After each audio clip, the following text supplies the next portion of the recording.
Friends, video start చేసే ముందు ఈ వీడియోను లైక్ చేయండి. అదేవిధంగా జెన్యూన్ అండ్ లేటెస్ట్ వీడియోస్ కోసం మన ఛానల్ని సబ్స్క్రైబ్ చేయండి. అదేవిధంగా బెల్ ఐకాన్ ట్యాప్ చేయండి. మీకు ఆల్ నోటిఫికేషన్ వస్తుంది. ఆల్ పైన ట్యాప్ చేయండి. Hi friends, welcome back to our channel. So friends, మనకు డిఎస్సికి టెట్ గండమంటూ లేటెస్ట్గా అప్డేట్ వచ్చిందనమాట. సో డిఎస్సికి ఇంతకుముందు అప్లై చేసుకున్న వాళ్ళు కూడా ఎడిట్ ఆప్షన్ ఇవ్వడం జరిగింది. సో ఎడిట్ చేసుకునేటటువంటి ఆప్షన్ కూడా మనకు ప్రొవైడ్ చేయడం జరిగింది. అలాగే మనకు కంప్లీట్గా డిఎస్సికి సంబంధించి దరఖాస్తులు అయితే కంప్లీట్గా అప్లికేషన్ ప్రక్రియ కొనసాగుతుంది కాబట్టి దానికి సంబంధించిన కంప్లీట్ ఇన్ఫర్మేషన్ డిఎస్సికి ముందు టెట్ సో వేయాల్సిందే అంటూ అభ్యర్థులు అయితే ఆందోళన వ్యక్తం చేస్తున్నాం. మరి దానికి సంబంధించిన కంప్లీట్ ఇన్ఫర్మేషన్ వీడియోలో తెలుసుకుందాం. ప్రతి ఒక్కరు సపోర్ట్ చేయండి, లైక్ చేయండి, కామెంట్ చేయండి, మీ ఫ్రెండ్తో షేర్ చేయండి. అయితే మనకు డిఎస్సికి టెట్ గండమంటూ చూసుకోవచ్చు. ఇటీవల డిఎడ్ బిఎడ్ పూర్తి చేసిన వారికి ఇప్పుడు అవకాశాలు గల్లంతంటూ చూసుకోవచ్చు. గతంలో క్వాలిఫై కాని వారికి నో ఛాన్స్, అభ్యర్థుల నోట్లో మట్టి కొట్టిన సర్కారు, టెట్ నిర్వహించాలంటూ డిమాండ్లు, అలాగే మనకు నిరుద్యోగుల ఆందోళన బాట అంటూ కూడా చూసుకోవచ్చు అన్నమాట. అయితే మనకు మెగా డిఎస్సికి పోటీ పడుతున్న పలువురు అభ్యర్థులకు టీచర్ ఎలిజిబిలిటీ టెస్ట్ టెట్ గండం పొంచింది అంటూ చూసుకోవచ్చు. డిఎస్సికి ముందు టెట్ను నిర్వహించకపోవడంతో టీచర్ కొలువులపై ఆశలు వదులుకునే పరిస్థితి తలెత్తింది.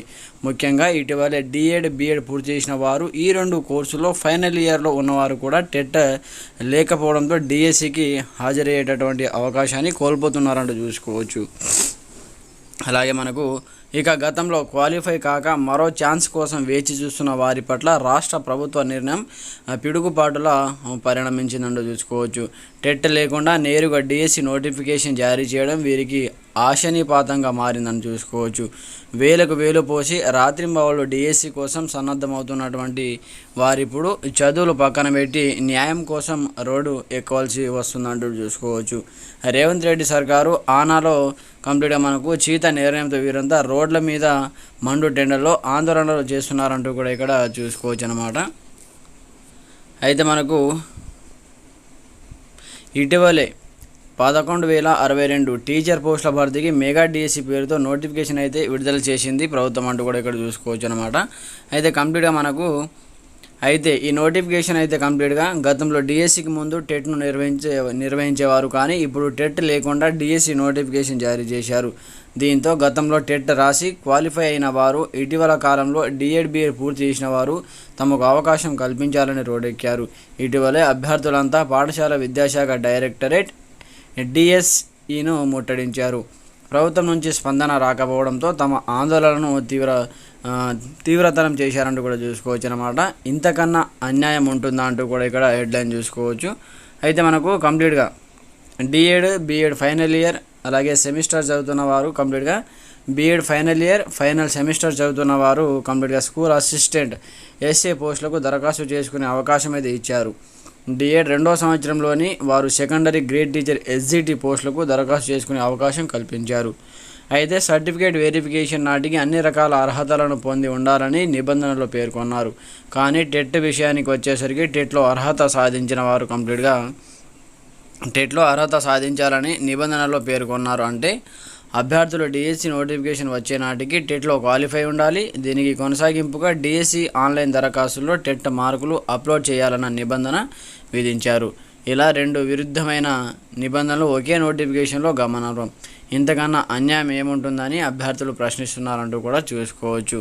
అయితే మనకు అభ్యర్థుల డిమాండ్ ఇక్కడ చూసుకోవచ్చు అన్నమాట. కంప్లీట్ ఇక్కడ చూసుకుంటే మనకు గతంలో టెట్ ఉత్తీర్ణత శాతం తక్కువగా ఉంది, అనేక మంది ఉత్తీర్ణత సాధించలేకపోయారు. ఈ దృష్ట్యా టెట్ను నిర్వహించారు. First one option. ప్రభుత్వం ఇటీవలే వయోపరిమితిని 46 ఏళ్లకు పెంచింది. మళ్ళీ డిఎస్సి నోటిఫికేషన్ విడుదల చేస్తుందన్న నమ్మకం లేదు. అప్పటికి మా వయోపరిమితి పూర్తవుతుంది కనుక ఇప్పుడే అవకాశం ఇవ్వాలి. అవకాశం ఉంటే టెట్ డిఎస్సి రెండింటిని ఒకేసారి నిర్వహించాలి. లేదంటే డిఎస్సి ఇప్పుడు నిర్వహించిన ఫలితాలు ఆపి టెట్ను నిర్వహించి టెట్ ఫలితాలు ప్రకటించిన తర్వాత తుది ఫలితాలు ప్రకటించాలంటూ కూడా కొంతమంది ఇక్కడ అభ్యర్థుల డిమాండ్లు అంటూ కూడా చూసుకోవచ్చు. అలాగే మనకు గురుకుల రిక్రూట్మెంట్లో ఫలితాలు ప్రకటించిన తర్వాత టెట్ మార్కులు అప్లోడ్ చేసే అవకాశం ఇచ్చారు. ఇదే విధానాన్ని తాజాగా డిఎస్సికి వర్తింపజేయాలంటూ కూడా ఇక్కడ చూసుకోవచ్చు. సో కంప్లీట్గా మనకైతే ఇక్కడ చూసుకోవచ్చు. సో కంప్లీట్గా డిఎస్సికి ముందు టెట్ నిర్వహించాలని అయితే కంప్లీట్గా అభ్యర్థులు అయితే కోరుతున్నారన్నమాట. సో ఇక్కడ చూసుకోవచ్చు టెట్ గత ఉత్తీర్ణత శాతం ఈ విధంగా ఉంది. సంవత్సరం 2015 కంప్లీట్గా మనకు 2011లో పేపర్ 1లో 44.27%, పేపర్ 2 49.68% ఉంది. ఈ విధంగా 2012 కానీ అలాగే మనకు 2012, 2014, 2016 సో ఎంతెంత పేపర్ 1లో ఉత్తీర్ణత శాతం ఎంత ఉంది, పేపర్ 2లో ఎంత ఉంది అనే దాని గురించి ఇక్కడ లిస్ట్ అయితే ఇవ్వడం జరిగిందనమాట. మనకు ఎక్కువగా వచ్చేసి 2022 పేపర్ 1లో తక్కువగా వచ్చిందనమాట. కంప్లీట్ పేపర్ 2లో 49.64% అయితే ఉత్తీర్ణత శాతం రావడం జరిగింది. ఈ విధంగా ఇక్కడ చూసుకోవచ్చు. అలాగే మనకు 2023 సెప్టెంబర్లో జరిగింది. సో పేపర్ 1లో 36, పేపర్ 2లో 15%. ఈ విధంగా ఉత్తీర్ణత శాతం అయితే ఇక్కడ ఇవ్వడం జరిగింది. మొత్తానికి అభ్యర్థులు అయితే టెట్ నిర్వహించాల్సిందే, డిఎస్సికి ముందు టెట్ కంపల్సరీగా నిర్వహించినట్టు కూడా ప్రభుత్వాన్ని కోరుతున్నారన్నమాట. అయితే చూడాలి మరి ప్రభుత్వం ఎలాంటి నిర్ణయం తీసుకుంటుంది దాని గురించి మీ యొక్క అభిప్రాయం కూడా కామెంట్ సెక్షన్లో తెలియజేయండి.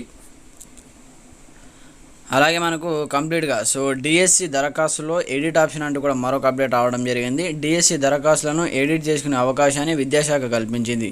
గతంలో దరఖాస్తు చేసుకున్నటువంటి వారు తమ దరఖాస్తులను సవరించుకునే అవకాశాన్ని ఇచ్చింది. గతంలో తమ సొంత జిల్లాలో పోస్టులు లేకపోవడంతో చాలామంది ఇతర జిల్లాలో ఓపెన్ కోటా ఉద్యోగాల కోసం దరఖాస్తులు సమర్పించారు. తాజాగా 11,000 పోస్టులతో మెగా డిఎస్సిని ప్రకటించడంతో కొన్ని జిల్లాల్లో పోస్టుల సంఖ్య పెరిగింది. వారు కొత్తగా దరఖాస్తు చేసుకోవడానికి ప్రయత్నిస్తే ఇప్పటికే దరఖాస్తు చేసుకున్నట్లు చూపిస్తుంది. ఈ నేపథ్యంలో ఎడిట్ ఆప్షన్ ఇవ్వాలని అభ్యర్థులు కోరగా విద్యాశాఖ ఈ అవకాశాన్ని ఇస్తూ వెబ్సైట్లో మార్పులు చేసింది. అలాగే మనకు ఈ అవకాశం కంప్లీట్గా మనకు హర్షదాయకమని తెలంగాణ రాష్ట్ర డిఎడ్-బిఎడ్ అభ్యర్థుల సంఘం రాష్ట్ర అధ్యక్షుడు రావుల రామ్మోహన్ రెడ్డి తెలిపారని చూసుకోవచ్చు. కంప్లీట్గా మనకు ఎడిట్ ఆప్షన్ అయితే ఇవ్వడం జరిగిందనమాట. సో ఏదైనా మీ పేరు కానీ, ఊరు కానీ, అలాగే మీ పర్సెంటేజ్ కానీ, మార్క్స్ కానీ, అలాగే ఎడ్యుకేషన్ పరంగా కానీ, అలాగే ఏదైనా సరే ఏదైనా తప్పుగా ఉంటే ఇప్పుడు మీరు ఎడిట్ చేసుకోవచ్చు అనమాట. అలాగే మీ సొంత జిల్లాలో ఇంతకుముందు ఇక్కడ ఇచ్చిన దాని ప్రకారం సొంత జిల్లాలో పోస్టులు లేకపోవడంతో చాలామంది వేరే జిల్లాలో కంప్లీట్గా ఓపెన్ కోటాలో ఉద్యోగాల కోసం అయితే అప్లికేషన్ పెట్టుకున్నారు. ఇప్పుడు అప్లికేషన్ కంప్లీట్గా మీ సొంత జిల్లాలోనే పెట్టుకునేటటువంటి అవకాశం కల్పించారనమాట. సో ఉద్యోగాలను పెంచారు కాబట్టి మనకు 11,000 పోస్టులను మెగా డిఎస్సి ప్రకటించడంతో కొన్ని జిల్లాలో పోస్టుల సంఖ్య అయితే పెరిగిందనమాట. సో దీని ద్వారా కూడా మీ సొంత జిల్లాలో మీరు ఆప్షన్ పెట్టుకునేటటువంటి ఎడిట్ ఆప్షన్ అయితే కల్పించారు. సో ఒకసారి మీరు కంప్లీట్గా చూడండి. ఇంకా మీకు ఎలాంటి సందేహాలను కామెంట్ సెక్షన్లో తెలియజేయండి. ప్రతి ఒక్కరు సపోర్ట్ చేయండి, లైక్ చేయండి, కొత్తగా చూసిన సబ్స్క్రైబ్ చేసుకోండి. Thanks for watching this video. జై హింద్.